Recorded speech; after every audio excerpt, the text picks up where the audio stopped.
Se vive mucho mejor bebiendo la cantidad de agua correcta.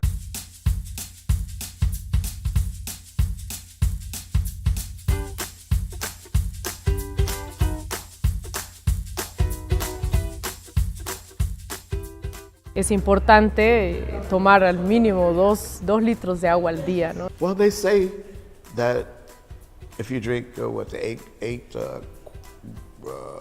large glasses of water every day, it cleanses your system and it keeps you hydrated and all that. Честно говоря, доктора рекомендуют пить как можно больше воды. No, you do not drink too much water, it's bad. Beber mucha agua no es ninguna ventaja, hay que beber justo. Just drink enough, yeah. Not too much, not too little.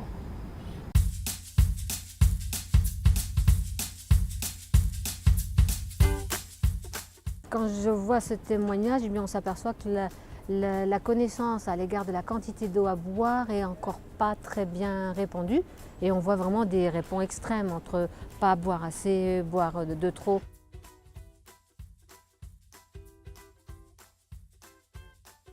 En fait, cet élément vital qui est l'eau a été longtemps négligé en termes de recommandations.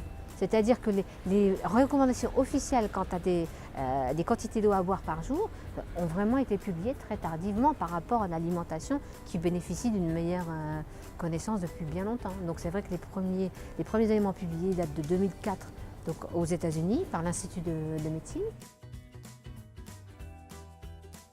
Alors, ce qu'on essaie de faire, c'est de donner des repères. C'est-à-dire que, en fait, si on veut aider la population, on dit classiquement 1,5 litre d'eau par jour pour un sujet sédentaire, adulte et vivant en climat tempéré.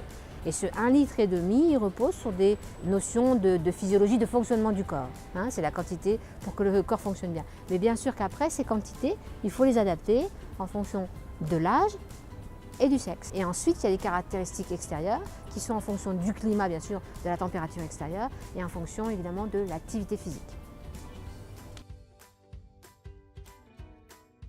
Dans un premier temps, vous allez avoir des petits signaux qui vont être la bouche sèche, vous allez avoir des urines qui seront plus concentrées, plus foncées, et puis vous pouvez commencer à vous sentir fatigué, à avoir un peu mal à la tête. Donc c'est vrai que, et puis aussi avoir une altération, enfin une moins bonne concentration, une moins bonne attention. En fait, l'hydratation, c'est tout simplement vital. Donc c'est vrai que c'est tellement évident que parfois on oublie cette notion de base et on a besoin de s'hydrater au quotidien de façon régulière juste pour que le corps fonctionne bien et notamment tous nos organes vitaux qui sont faits majoritairement d'eau ont besoin donc de cette eau pour fonctionner correctement. C'est vraiment commencer par les éduquer sur les bienfaits d'une hydratation au quotidien, mais cela ne suffit pas. Il faut aussi créer une sorte de routine et d'habitude. Au même titre que dans certains pays, je vais citer la France comme exemple, où on a une routine quant aux 3 repas par jour, et bien là il faudrait instaurer une routine pour que tout au long de la journée, il y ait des moments dédiés à la consommation d'eau, comme commencer le matin, ensuite au moment du break, donc en cours de matinée, au moment du déjeuner, etc.